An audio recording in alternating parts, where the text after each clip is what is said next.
Okay. Okay, right. Yeah. Hi everyone, Michael Alfaro. We're live here on the border of Cambodia and Thailand, and since the peace agreement was reached, the ceasefire, Thailand has continuing to insult President Trump by violating the peace agreement by putting up barbed wire fence and invading the peaceful people that live in this village. And you have to come with me to see this. Look over here. Look at all these innocent people, these children. Akon. Hello. Look at these children here. These children want peace. These children deserve peace. The Thai forces are saying that Cambodians are a threat. The Thai forces are saying that they feel the Thai forces did. Wait until President Trump sees this. Thailand, just wait. You think you're the boss? Wait till the President of the United States finds out exactly what happens on the border. And what did they do? They came here to this village. They built this wall here, the barbed wire fence entire, with guns facing downrange at these young, poor people that are just living outside in the rebels. Thousands of them have now been displaced. Their homes have been taken away. Their schools have been like this before. I was there when the box withdrawal of Afghanistan, pulling the Americans out, when the fall of Kabul happened.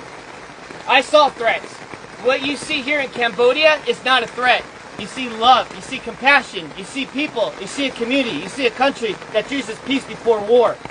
And what Thailand is doing right now is not just a violation of the Paris Peace Accords, it's a violation of President Trump's call to ceasefire. Since President Trump called ceasefire, the day after, Thailand invites Cambodian soldiers to come meet them at the border to shake hands and take a picture of them. What does the Thai forces do? They went and they kidnapped 20 Cambodian soldiers. And still today, on day 17, they have yet to release the 18. They only released 2 because one of them was completely disabled and the other one is. They are being very, very silent. And the media has been very unfair here. The media has been unfair to the Cambodian people, just like President Trump. The media has lied about President Trump, and the media has lied about what's happening here on the border. So I want you to see for yourself. I want you to see right here.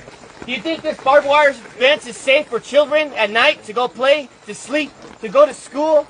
Do you think it's safe for the children to be constantly worried that if artillery rounds have to drop on their heads? When that happened, when the war broke out, there was no soldiers here. Not one soldier, because there was no threat here. Just honest farmers, just trying to make a living. And now what happens? You get the Thai saying, oh, the Cambodians are bringing soldiers on the border. The Cambodians are causing a threat now because they want to protect their sovereignty. Well, you know what I think? I gotta say it as it is. It's a bunch of bullshit. And you know what? Thai forces needs to have some dignity. A home here costs $3,000. $3,000. The average home here in this province, in this village. And they want to go ahead and take their home away. These farmers are honest, and they deserve dignity, and they deserve respect. And I'm calling on all my friends in the White House correspondents. I'm calling all the senators and the congressmen that you work for. That I understand. We're all focused on Russia. We're all focused on trying to get a peaceful resolve there in Ukraine. We're all focused on Israel. But I'm telling you, as Michael Alfaro, you need to pay attention here what's happening on the border between Thailand and Cambodia, because I don't know how long Cambodians can hold on to peace and be resilient while Thailand continues out. I wouldn't want to be in that room. Because President Trump demands respect. He does not want to build your nation. He wants everybody to keep their nation. He wants everyone to be free and peace and harmony and respect. And what Thai people are doing is not okay. And this general, he's drunk on power, and all he wants to do is pretend that he's the king of Thailand. And that is not okay, to kill innocent lives for his own political gain. And I'm going to call it as it is. They need to tear down this wall so the children had more leaders like that. This world will be a safer place. But unfortunately, it's not, because we have Thai aggressors that doesn't believe in peace. They choose war. And I'm here to tell all my friends that invest in Thailand, you need to knock it off no more. We need to call for a protest immediately. And we, as a U.S. body, needs to call for action. Thailand needs to be severely punished. I think the trade war should take a significant role as they continue to violate the Paris Peace Accords. They continue to violate President Trump's call to cease fire, and enough is enough. These children, hopefully, these children can find a way where they can sleep well tonight in this rain, where they can sleep well. Their homes are no longer homes.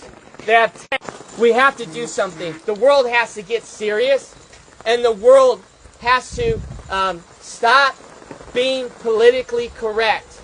And we must act now before this turns into a genocide. Because since 1979, Cambodians have endured not one genocide, but two genocides, killing 3 million people, and even killing 8,000 people in Ghost Mountain by the Thai forces. And so I'm asking all of you friends, family, Facebook, share this message and let them know that Michael Alfaro is not okay with this, and I know all my friends are not okay with this. This is the most inhumane thing I've ever seen. And I'm going to continue to investigate. I'm going to continue to see in my own eyes to protect your country by dropping a bomb on a Buddhist temple. Where was the threat? Was there a soldier in the area? Was there children playing with guns? But where's the threat? There was no threat. The evidence is on you. And you know what? If you say there is no evidence, well, I'm calling on Elon Musk right now. Pull the satellite imagery. Pull up the satellite imagery that shows that Cambodians were just one day, a threat to Thailand. I guarantee you there's no evidence that exists. There's no evidence that exists. Because if there was, it would have been shown. And so what happened when the bombs were dropped, schools were destroyed, temples were destroyed, people had been displaced out of their homes. What happened was the crimes against humanity. We are not only just going to interview the 18 prisoners, you need to immediately release them. The ICC, this is the reason why President Trump pulled out of the International Criminals Court. Because you have no backbone for any decency in the world. Because if you did, you would press charges not on Netanyahu, you would press charges on Thailand for doing this to children, putting walls up on their soil. Came from. But it got my attention. I called some friends, and everyone was afraid to go to Thailand and Cambodian border. Everyone was afraid. So I said, no, I'm going to go myself and I'm going to figure it out. I also want to say this one more thing. Thailand wants to go and make the accusation that there are mines and ordnance that these Cambodian soldiers are planting. That is a lie. Everybody knows since 1970, United States has dropped these ordnance here, and it's always been here. Everybody knows you come in the country 7 years old, he tells them to go and search these fields, and the Thai soldiers end up stepping on a mine, and they hurt themselves, and they end up killing their own men. And now they want to turn around and blame it on the Cambodians. Well, where's the evidence? Look at the animals. All of you please ask. There's cats in here. There's neighborhood cats. You were seeing it through the tires.